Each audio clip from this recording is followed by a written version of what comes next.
नमस्कार। आज हम चर्चा करते हैं रिसर्च के ऊपर और रिसर्च के साथ हम स्पेशल एजुकेशन को भी जोड़ेंगे।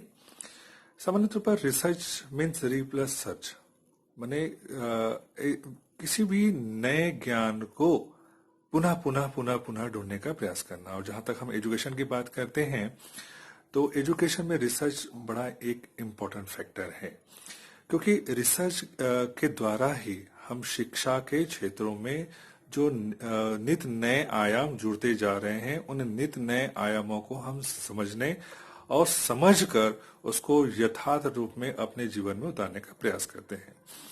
जहां तक बात करते हैं हम स्पेशल एजुकेशन की, स्पेशल एजुकेशन एजुकेशन का ही एक हिस्सा है।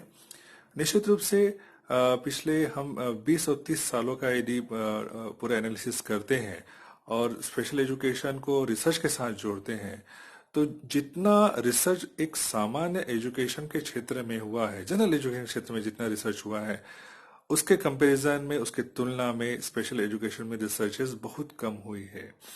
यदि हम तुलना करते हैं भारत की अन्य देशों के साथ में भी, तो अन्य देशों में या पाश्चात्य देशों की हम बात करते हैं तो वहां पर स्पेशल एजुकेशन के जो विभिन्न आयाम हैं, उस पर ढेर सारी रिसर्चेस जरूर हुई है। लेकिन भारतीय परिप्रेक्ष्य की हम बात करते हैं तो भारतीय परिप्रेक्ष्य में स्पेशल एजुकेशन में बहुत ज्यादा रिसर्च नहीं हुई है।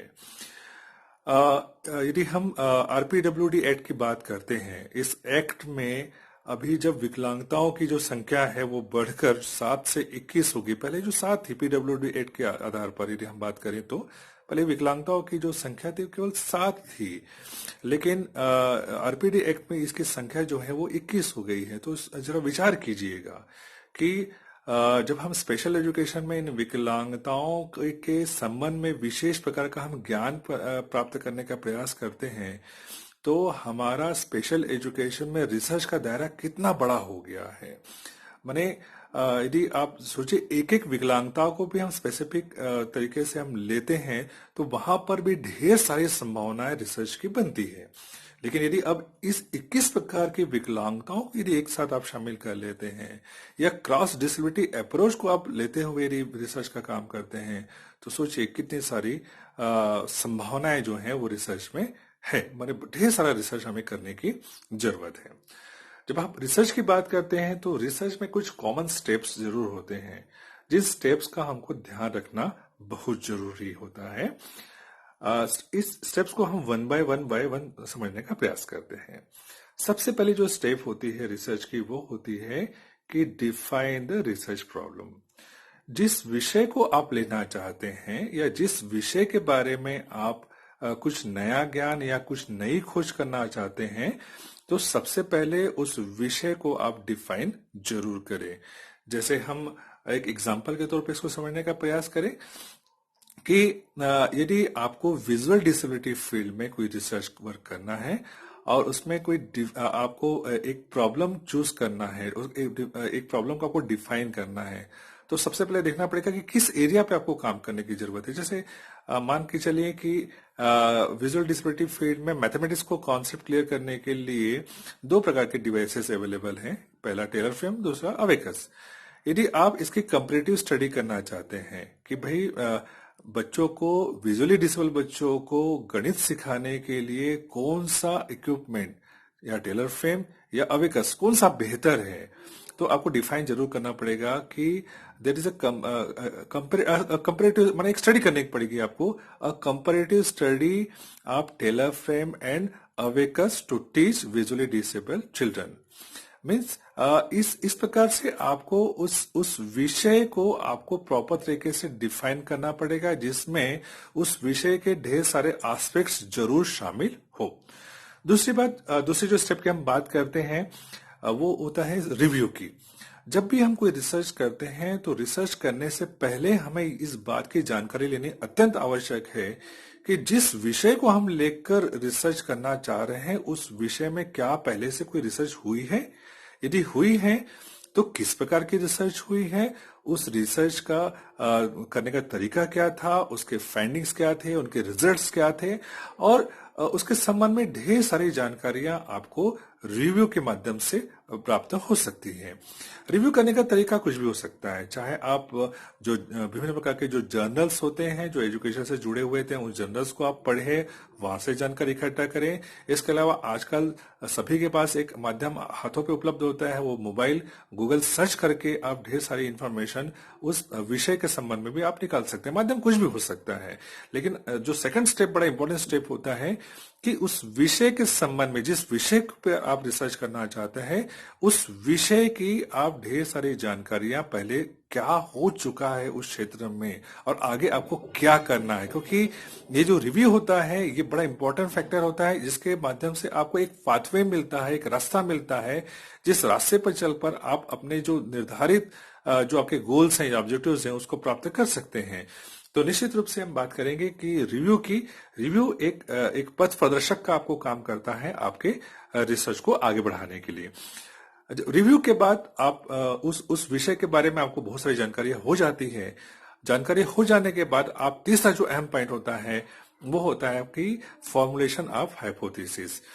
निश्चित रूप से जो हाइपोथेसिस होती है वो आपकी रिसर्च को एक दिशा प्रदान करती है कि भाई आपने जो रिसर्च का टॉपिक चुना है, जिस रिसर्च को आपने रिव्यू किया है, उस रिसर्च में आप एक्चुअल में करना क्या चाहते हैं। कि जनरली जब हम हाइपोथेसिस की बात करते हैं तो एजम्पशंस भी एक दिमाग में लोगों को आता है कि क्या एजम्पशंस लेकर हम रिसर्च कर सकते हैं क्या। लेकिन एजम्पशंस और हाइपोथेसिस में एक बेसिक अंतर आपको समझने की जरूरत होती है कि एजम्पशन को आप टेस्ट नहीं कर सकते हैं, वही हाइपोथेसिस यदि आप नल हाइपोथेसिस लेते हैं या जीरो हाइपोथेसिस लेते हैं तो उसको विभिन्न स्टेटिस्टिकल टूल्स के द्वारा आप उसको टेस्ट कर सकते हैं, उसको वेरीफाई कर सकते हैं, उसको जस्टिफाई कर सकते हैं। इसलिए जो तीसरा अहम पॉइंट होता है, एक तीसरा जो अहम बिंदु होता है आपके रिसर्च के प्रोसेस में, वो होता है हाइपोथेसिस, फॉर्मुलेशन ऑफ हाइपोथेसिस। को ध्यान से और आपके जो ऑब्जेक्टिव्स होते हैं रिसर्च के, उस ऑब्जेक्टिव्स को ध्यान में रखते हुए इस हाइपोथेसिस का फॉर्मुलेशन करना जरूरी होता है। हाइपोथेसिस फॉर्मुलेशन करने के बाद आपको ये निर्धारित करना होता है कि आपका रिसर्च डिजाइन किस प्रकार से होगा।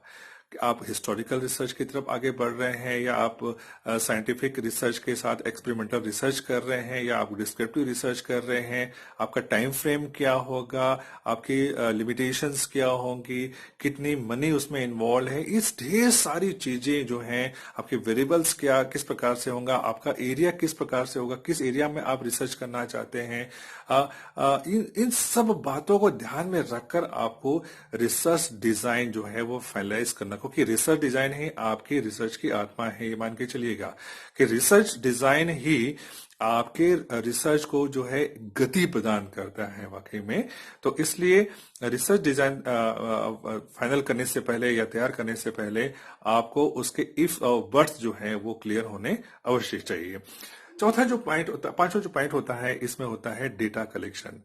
जब रिसर्च डिजाइन आप फाइनल कर लेते हैं तो उसके बाद आप डेटा कलेक्शन के लिए किसी टूल का निर्माण स्वयं करते हैं या जो स्टैंडर्डाइज्ड टूल अवेलेबल होते हैं उन टूल का इस्तेमाल आप कर सकते हैं। स्पेशल एजुकेशन की बात करते हैं तो स्पेशल एजुकेशन में उतने स्टैंडर्डाइज्ड टूल्स अवेलेबल नहीं है, क्योंकि यहाँ पर ध्यान रखें कि रिसर्च स्पेशल एजुकेशन में बहुत ज्यादा मात्रा में अभी तक की नहीं हुई है, इसलिए आपको स्टैंडर्डाइज्ड टूल बहुत शायद नहीं मिल पाएंगे। इसके लिए आवश्यक है कि आप टीचर में टूल तैयार करें या सेल्फ मेड टूल आप तैयार करें और अपने जो गाइड हैं या को गाइड हैं उन गाइड और को गाइड या जो भी आपको इस रिसर्च में सहायता प्रदान कर रहा है उनसे डिस्कशन करके आप अपना टूल निर्माण कर सकते हैं। टूल किसी प्रकार का हो सकता है, या वो स्केड्यूल हो सकता है, क्या वो क्वेश्चनर हो सकता है, या इंटरव्यू हो सकता है, पर्सनल इंटरव्यू हो सकता है, टेलीफोनिक इंटरव्यू हो सकता है, ढेर सारे माध्यम जो है वो टूल के रूप में हो सकते हैं।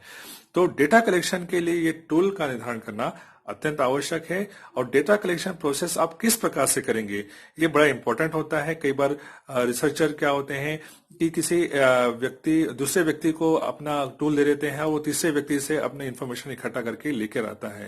लेकिन यहाँ पर ध्यान रखने की आवश्यकता इस बात की है कि जो भी डेटा आप कलेक्ट कर रहे हैं वो डेटा ऑथेंटिक हो। किसी भी सेकंड या थर्ड सोर्स से भी यदि आपको डेटा मिल रहा है तो कोशिश ये करनी चाहिए कि वो डेटा जो आप प्राप्त कर रहे हैं वो डेटा पूरा पूरा ऑथेंटिक हो। पांचवी जो बात करते हैं, छठी जो बात करते हैं कि डेटा कलेक्शन होने के बाद इसका प्रॉपर तरीके से एनालिसिस करना आवश्यक जरूर है। एनालिसिस करने के लिए आप ढेर सारे जो मैथमेटिकल टूल है उस मैथमेटिकल टूल का आप इस्तेमाल कर सकते हैं। जैसे उसको परसेंटाइल से आप डिफाइन कर सकते हैं, उसको एक्सप्लेन कर सकते हैं। इसके अलावा जो स्टेटिस्टिकल ढेर सारे जो टूल अवेलेबल होते हैं, जैसे हम टी टेस्ट की बात कर रहे हैं, 2 वेरिएबल्स है तो टी टेस्ट के द्वारा उसको हम जो सिग्निफिकेंट डिफरेंस है वो निकाल सकते हैं। इसके अलावा जो एप टेस्ट है या काई टेस्ट है, इसके अलावा कोरिलेशन है, ढेर सारे टूल्स अवेलेबल है। According to situation, according to availability of the data जो है आप डिसाइड कर सकते हैं कि किस प्रकार का आपको डेटा एनालिसिस करना है, क्योंकि डेटा एनालिसिस के द्वारा ही आप जो फैक्ट्स आपने जो फाइंड किए हुए हैं, जो आपने फैक्ट्स ढूंढे हैं, उन फैक्ट्स को आप लोगों के सामने रखने का प्रयास करते हैं।